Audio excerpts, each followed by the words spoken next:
fight or not to fight? That is the question that we're going over today. This is the FightWrite podcast. I'm Carla Hoke.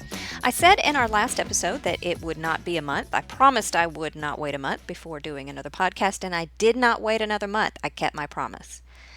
I think it's been 6 months. I'm sorry. Oh, COVID.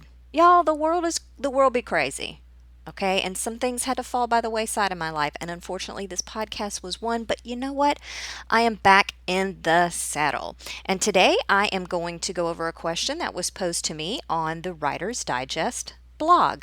If you are not familiar with Writer's Digest, look up writersdigest.com. Writer's Digest is the foremost leading authority in helping writers just become better writers. So definitely check them out. Also check out my book, FightWrite, How to Write Believable Fight Scenes with Writer's Digest Books, that I think now belongs to Penguin Random House. I think Penguin Random House is my publisher. I might need to look into that. Also, you can check out my blog, FightWrite.net. Look at the index. There's tons of different subjects you can peruse, and I even have a channel on YouTube.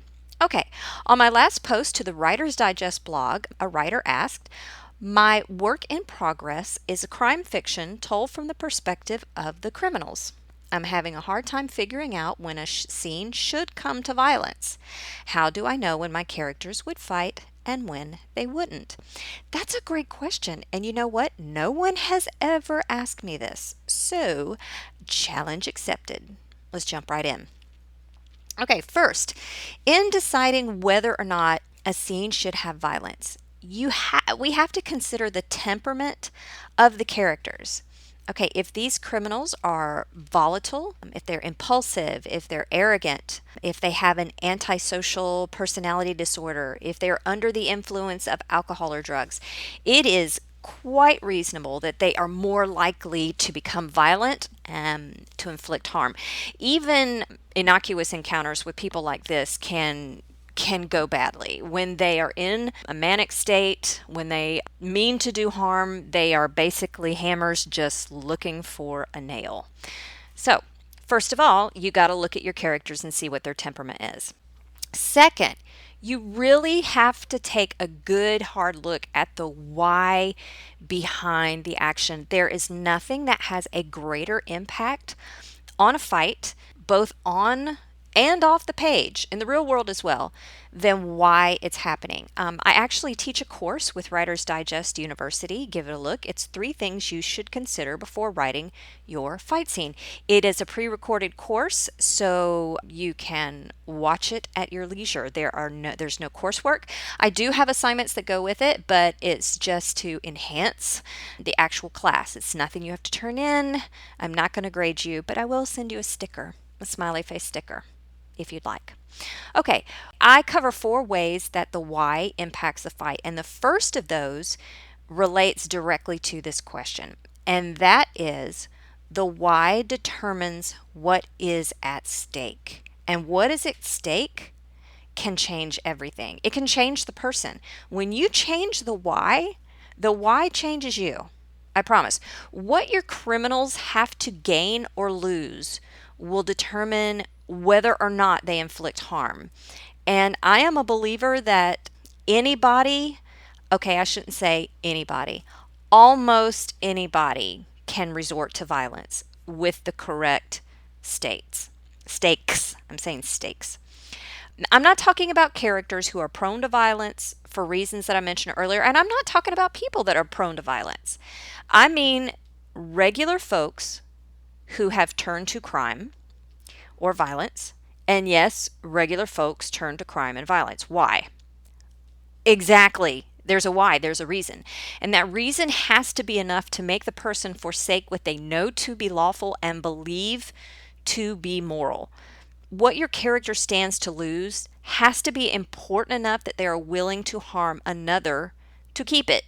Simple as that. And I think it's the same with everyday people in the street. You know, you have basic folks who would never in their wildest dreams inflict harm on another person, but I'll tell you what, you come after that person and their child while they're holding hands with their child, and they'll become a whole different creature. Which reminds me of the 80s, and the older I get, the more I'm reminded of the 80s, mainly because that's what people are wearing now. I saw a kid at my kid's high school with a mullet. A mullet. The mullet is back. Business in the front, party in the back, Alabama waterfall. It's back, and I gotta say, I kind of love it. Anyway, let's hop in the way, way back machine to, I think it was 1983, when a yarn haired miscreant ruled the toy list of every child who knew what was what, and that was the Cabbage Patch Kid. Y'all, the Cabbage Patch Kids were creepy. Okay, let's just say it like it was. If you look at this does relate to the broadcast. Stay with me, okay? Indulge me. The Cabbage Patch Kids that you see now have plastic faces, okay, and they kind of have cloth bodies. When they first came out, they were sewn, completely in material cloth, and then they had kind of this overlay of pantyhose on top of that. It did make them look really different, and it gave their skin a whole different look. And anyway, they were creepy, and they had a little sewn in crack on their behind, and then the creator signed their behind, which is even creepier. He could have signed it I mean, why not give the kid a tat? Just put put it on his shoulder. Who cares? He had to put it on the behind. Anyway, so there were two ways to get a Cabbage Patch. You could go in and get a number, and it was lottery style, like Hunger Games. Panem, I think that was. You go in, you get your number, and decide, are you chosen to be the tribute that is lucky enough to get the Cabbage Patch Kid? Well, there was another way to get the Cabbage Patch Kid, too, and that was just first come, first fight. And I believe it was the day after Thanksgiving, my mom, who is not a violent sort of gal, showed up at the store, and they opened the doors, and mayhem ensued, and it became a bunch of really sweet church hair ladies, straight from PTA. We called it PTA back then, PTA meetings, and it was straight up Hunger Games. It was Thunderdome. I mean, they all but were grabbing out, nunchucks and bats with nails through them. And my mom went to get a Cabbage Patch, and somebody pushed her. And she was like, no, I don't need a Cabbage Patch doll that quick. My point is, in regular everyday life, it is very unlikely that most of those parents, and they were mostly women, there were some brave men at that time. Men didn't do that sort of thing, but there were some brave dads there. Given the right circumstances, people can change. And the why that those parents had was their kid having a Cabbage Patch. I don't know why that was a big enough why to make them go full Thunderdome, but it really did. So you have to look at what your criminals stand to lose, and it has to be enough that they're willing to resort to harming another to keep it. It's as simple as that. Okay, now if you're still struggling on deciding whether a character might turn to violence, and this is a criminal character, so they've already got their own moral code. Okay, now I'm not saying that everyone who steals something will also harm another person. That is not the case. I don't believe that for 1 second. What I'm saying is that with almost anybody, given the right situation, they will turn to violence if need be. Okay, but if you're wondering in this particular example, whether or not your character would turn to violence, there's actually a matrix for determining whether a person poses an actual physical threat, and it was created by threat assessment specialist Gavin DeBecker. He is the author of The Gift of Fear. Great book. I don't generally plug other people's book, but I'm going to tell you what, this is a book everybody needs to read. It is important to read. Everybody read it. The Gift of Fear. He was actually a threat assessment specialist. He's for high profile people, and he worked for several presidential administrations. The matrix that he created is known as JACA. The purpose of JACA, JACA, is to assess whether a violent intention, stated verbally or in writing, has the potential to become a violent incident. Now, JACA, as it is used today, is only for stated threats. It's not applied to people that just seem to be a person of interest. That person has to say something verbally or in writing. We as writers can use it as a tool to create characters and scenarios that are ripe for violence. So as we use Jaka in writing, don't think that your character has to write some threatening note or make a threatening statement. You can just put them into this Jaka matrix and to make their act of violence a little bit more realistic. Okay, to create a suitable environment where violent intention leads to violent action, be sure your character fits into all of the following. All right, Jaka, J-A-C-A. J is for justification. The character should feel that their violent actions are justified. The women who are going full on Hunger Games for the Cabbage Patch Kid felt that their violent actions were justified because that little pantyhose covered freak was that important. I'm sorry if you have Cabbage Patch Kids and you love. I'm a little bit bitter because guess what? I never got a Cabbage Patch, but I'm okay with that. I don't want one. I survived. J, justification. They should feel their violent actions are justified. A, alternatives. The person should believe there are truly no alternatives to violence. How else were these parents going to get the Cabbage Patch Kid at Kmart with the blue light flashing? If you don't understand what that means, then you are definitely under the age of 40, without resorting to violence. C, consequences. They are not concerned about the consequences of their actions. Those parents throwing people down to get the Cabbage Patch Kid were not concerned about being taken to jail for throwing people down over Cabbage Patch Kid. A, ability. The character must have the ability to carry out the threat. Clearly, these parents had the ability to throw other people down and get the Cabbage Patch Kid. So again, Jaka, justification. A, alternatives. C, consequences. Ability. The character should feel their violence is justified, that there are no alternatives, they aren't concerned with the consequences, and they got to have the ability to carry out the threat. So if you have a character that writes a note that says, at 4 p.m., I am going to come after you with my lightsaber, and I am going to throw you into the nexus of another universe. That person may not really be considered a threat because do they really have the ability to carry out that threat? I don't know. You know what? There was a time when I didn't believe the whole world would be in lockdown and wearing a mask everywhere, and that is where we are. Okay, notice that neither one of the A's in Jaka are for anger. Anger is just not enough to send a character full Jaka. Here is why, and this is a life lesson. I have learned so much about human beings and life from writing. And if you are a writer, you have to be a student of humanity. I encourage you, if you have never gone and just sat somewhere and watched people, which I know sounds creepy, don't go out there and just be creepy about it. Take a book with you and watch people, feed the pigeons, etc., and just watch how people interact. I think it's very important. Watch how people walk. Watch how people enter a room. Watch how the mannerisms of people when they talk to other people. There's also plenty of TED Talks on anger and emotions and different gestures people make when they feel different emotions.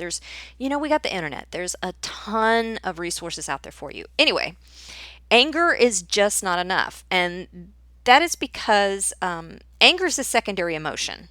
So anger isn't, in and of itself, isn't necessary enough to make someone resort to violence. But what that anger stems from might be. Anger is secondary. Next time someone gets angry at you, don't ask why they're angry by what you did. Ask what feeling it is that they have that's making them angry. We resort to anger to protect ourselves, cover our vulnerabilities. The primary inciting emotion is generally felt right before anger. Problem is sometimes we become angry so quickly, we don't have a chance to really pinpoint what it was that caused us to be angry. If your character becomes so angry that they are violent, you need to know what underlying feelings have incited that anger. Some of those primary feelings that can incite anger are fear, feeling rejected or disrespected, shame, embarrassment, insecurity, regret, grief, exhaustion. And there's more than that. The list goes on. I probably should do a blog post on that. So if you're going to chalk up your character's violence to anger, you have to know why they're angry. That will not only be the why behind your fight, but it's going to impact the intensity, style, and speed of combat.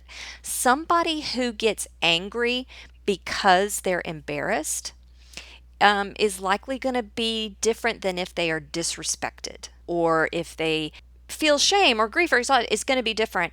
If you look at different violent crimes, and I was just watching a documentary on where a woman was murdered and she was stabbed. I'll just say it. She was stabbed a heap of times. And when that happens, there is a passion behind that. Now, obviously, that person, they think the person that did it was angry.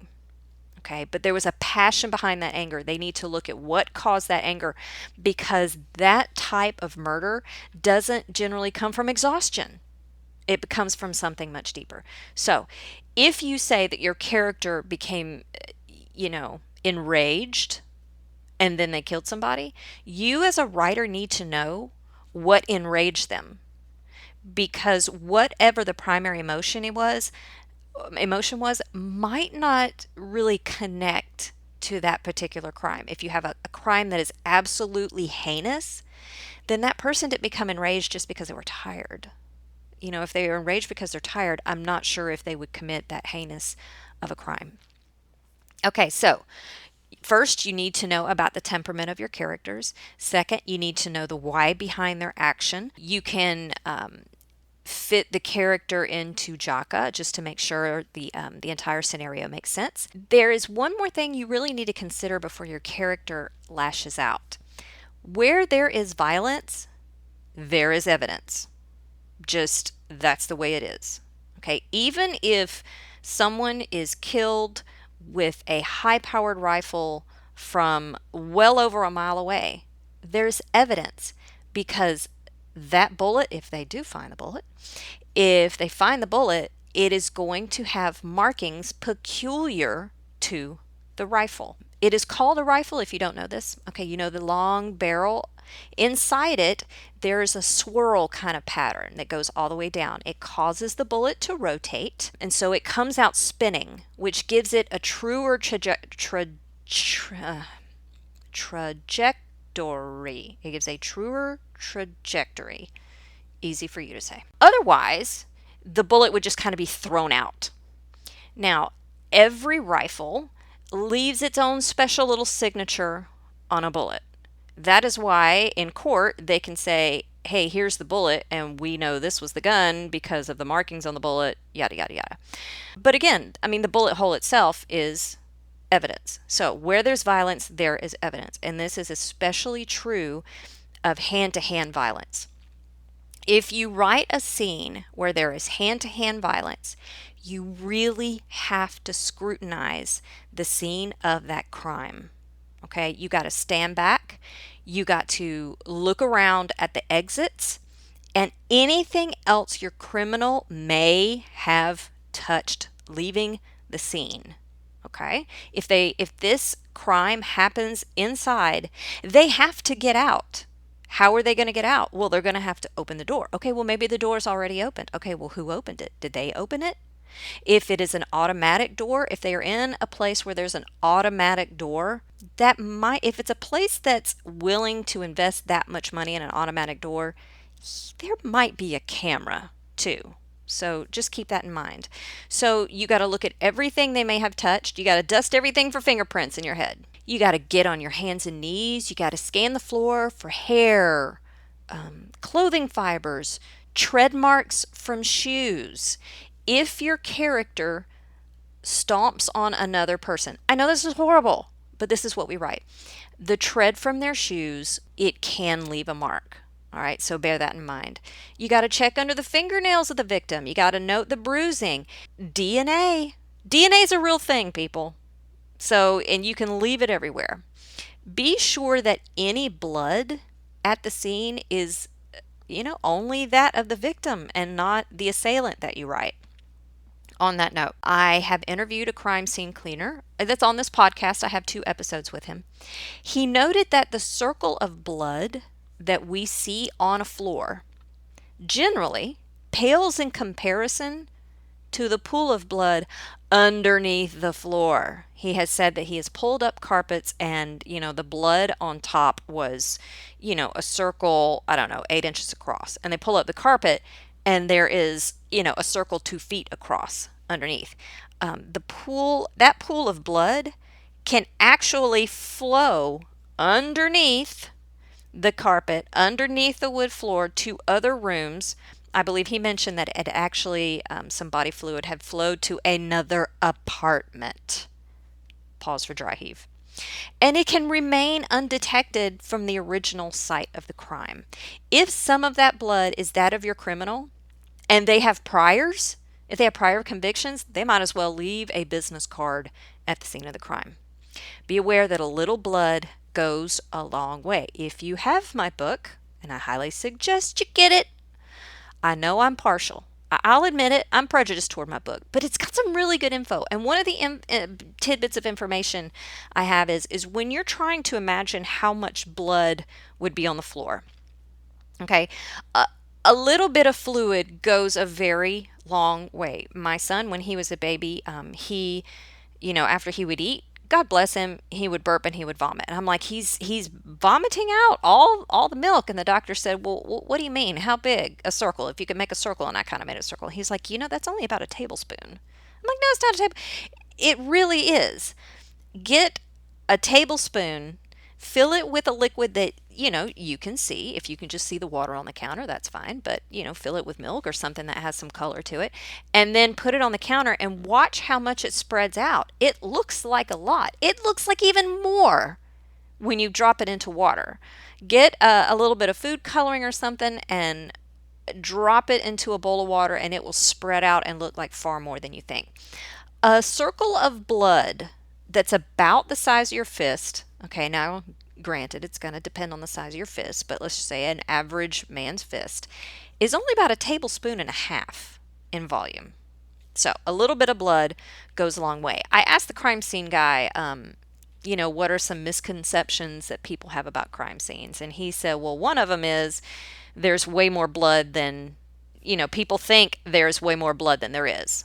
He goes, another misconception is people think there's not enough blood. So people tend to sway one way or the other. They either imagine there just being blood spray painted everywhere when it's actually not quite that much, or they imagine it's just a tablespoon when it's a lot more than that. Point is, if you have a violent crime in your work, you got to consider the amount of evidence left behind. If your criminal is a seasoned criminal, and if they're smart, if they're a trained fighter, this is really important.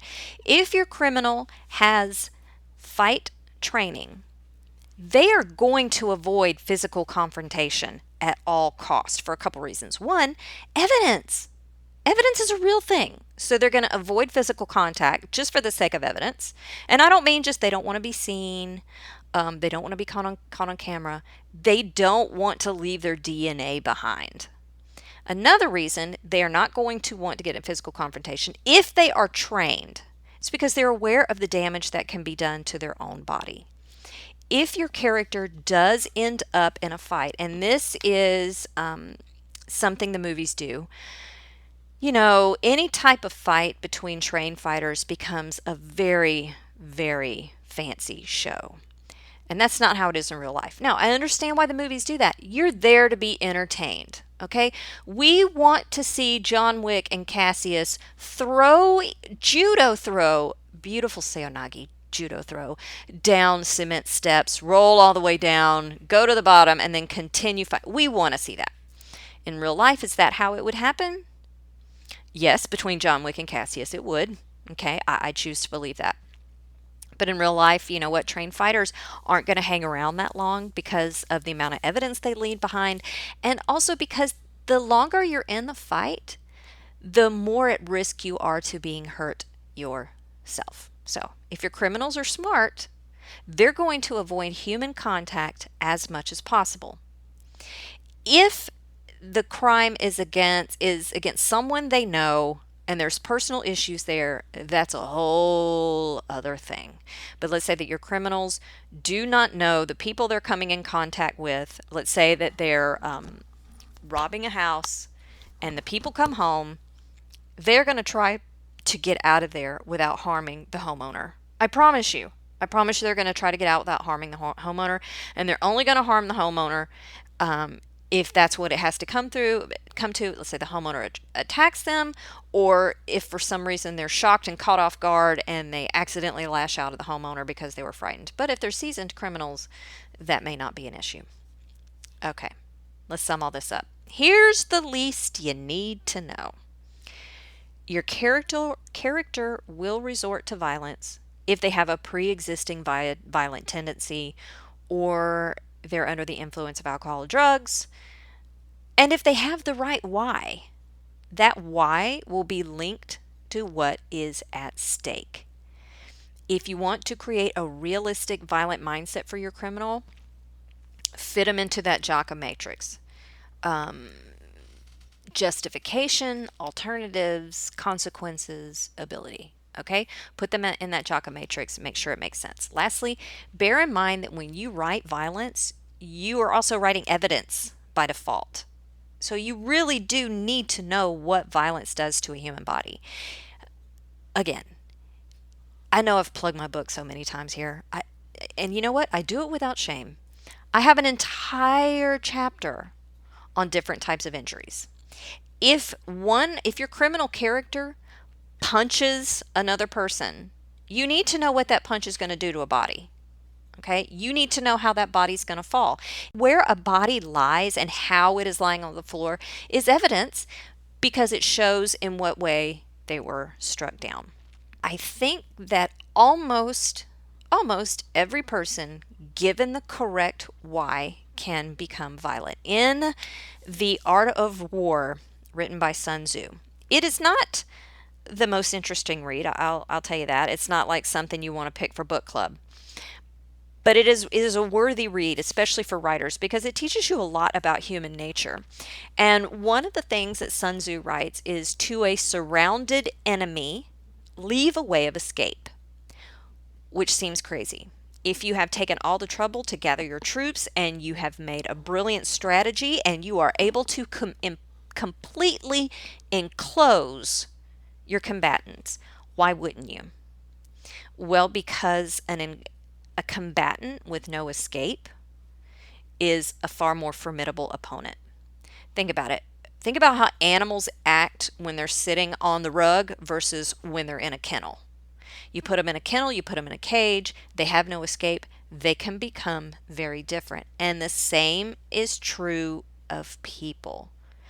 The why of the fighter who is simply fighting and they know they have a way of retreat, they are fighting to win. When you take away their way of retreat, they're fighting to go home to their family. That's a whole different why. And when you change the why, you change you. Okay. I hope that kind of answers the question. I hope it did. I talk about this further in my book and as well as in my Writer's Digest course. And I think that is going to be the end of this. Be sure, again, check out writersdigest.com. Check out my course at Writer's Digest University. If you have a hard time finding it, go to Writer's Digest University and put FightWrite, one word, into the little search bar there. Should be pretty easy to find. And also check me out on YouTube. I will do more videos. Rona, okay? COVID. The world is crazy right now, and I'm a little bit behind. But that is it for this episode of the FightWrite podcast. Until the next episode, I was going to say until next month, but you know what? Let's be real. Until the next episode at the FightWrite podcast, get blood on your pages.